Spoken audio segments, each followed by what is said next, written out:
दोस्तों, मैं मृत्युंजय आपका स्वागत करता हूं हमारे इस चैनल सटीक परामर्श में। और आज एक थोड़े अलग टॉपिक पे हम लोग बात करने वाले हैं। आप लोग हम लोगों का नर्सिंग होम का वीडियोस देखे होंगे कि किस तरीके से नर्सिंग होम बनाया जाता है, उसके लिए क्या क्या लाइसेंस लगता है, इसके लिए सारी जानकारी हम लोग देते हैं। तो आज जो हम लोग बात करने वाले हैं NABH के बारे में, national accreditation board for hospital and health care provider. ये एक सर्टिफिकेशन है जो गवर्नमेंट ऑफ इंडिया देती है हॉस्पिटल्स को। तो ये करने के लिए आपको क्या क्या सिस्टम चाहिए होता है, क्या क्या बेसिकली लाइसेंस चाहिए होता है, इसके ऊपर आज बात करेंगे। क्योंकि ये लाइसेंस का काम हम लोगों ने करवाना चालू किया है। और अगर आप लोगों में से कोई भी इस तरीके का काम करना चाहता है या सीखना चाहता है तो उसके लिए हम लोग जो है काम प्रोवाइड करते हैं। अब इसमें क्या है, बहुत सारी चीज़ें होती हैं जो आपको थोड़ा सा ध्यान में रखना है। अगर आप हॉस्पिटल्स हैं तो पहले ही आपके पास लीगल डॉक्यूमेंट्स आपका जो होगा वो तो होगा ही।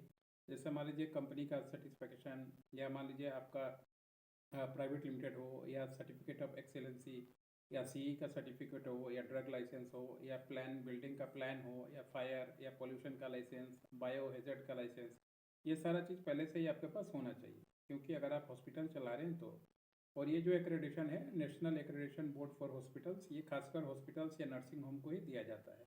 तो अगर आपके पास 25 बेड से लेके 25 बेड से लेके आपके पास 100 बेड है, तो आपका जो इसका जो एंट्री लेवल NABH का जो एक्रेडिटेशन है वो आप करा सकते हैं, एप्लीकेशन कर सकते हैं।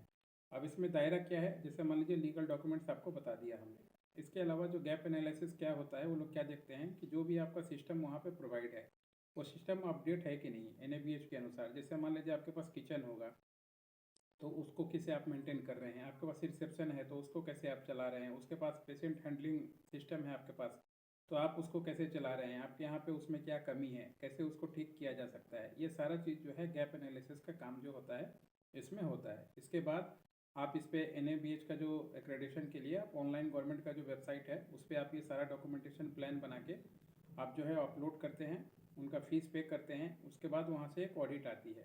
ऑडिट आके आपके हॉस्पिटल्स के लिए वहाँ पे ऑडिट करती है, और ऑडिट में अगर मान लीजिए उसको कोई सेटिस्फैक्ट्री यूनिट लगता है कि जहाँ यहाँ पे कुछ चीज़ें ठीक नहीं है, तो वो रिमार्क दे के चले जाते हैं कि आप इसको ठीक कर लीजिए।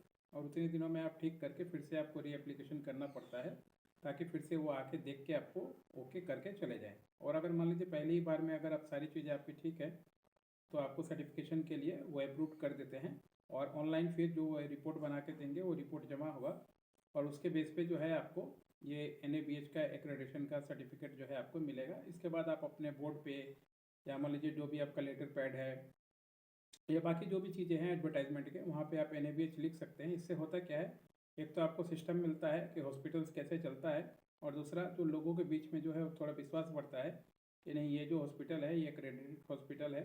तो उसमें थोड़ा पेशेंट की संख्या और ये सारी चीज़ें भी आपके पास बढ़ती हैं। जब विश्वास बढ़ेगा, पेशेंट बढ़ेगा, तो आपके लिए मार्केटिंग ऐसे ही होगी और आपका बिजनेस ऐसा ही चलेगा, क्योंकि सारी चीज़ें आपस में जुड़ी होती हैं।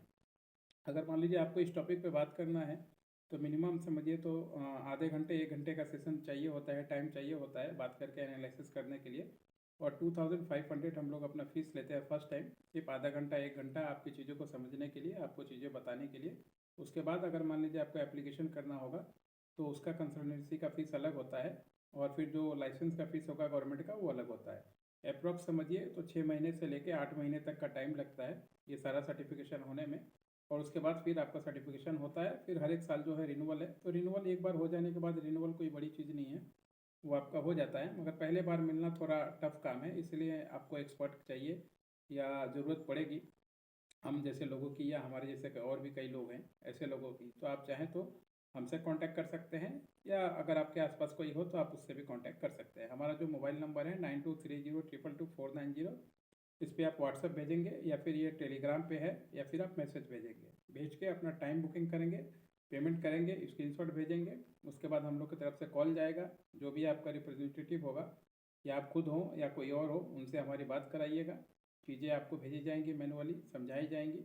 उसके बाद फिर अगर आपको लगता है एप्लीकेशन कराना तो आपका आगे का प्रोसेस किया जाएगा। कम से कम अगर आपको 6 महीने से लेके 8 महीने का टाइम जो है आपको हाथ में लेकर चलना पड़ेगा, ताकि आप ये सर्टिफिकेशन पा सकें। आशा करता हूँ आज का वीडियो अच्छा लगा होगा। और ये NABH का मान लीजिए आपका आई हॉस्पिटल हो, डेंटल हॉस्पिटल हो, या जनरल हॉस्पिटल हो, मेडिकल, कोई भी सब्जेक्ट है, कोई भी NABH के लिए एप्लीकेशन कर सकता है, बशर्ते उसके पास इसके लिए लीगल पेपर्स या कागजात जो है वो होने चाहिए। आशा करता हूँ वीडियो ठीक लगेगा, जानकारी ठीक लगेगी, क्योंकि ये एक नया सब्जेक्ट था जो हम लोगों ने चालू किया है और सोचा आप लोगों को बता दें, ताकि मान लीजिए आप लोग, बहुत सारे हमारे लोग हैं, क्लाइंट हैं जो हॉस्पिटल्स चलाते हैं और हम लोग आईएसओ, ट्रेडमार्क और बाकी सर्विसेज कराए हैं, तो ये भी अगर वो जान जाएंगे तो उनके लिए आसान रहेगा एक ही जगह से सारा सर्विस लेना। आज के लिए इतना ही दोस्तों, नमस्कार।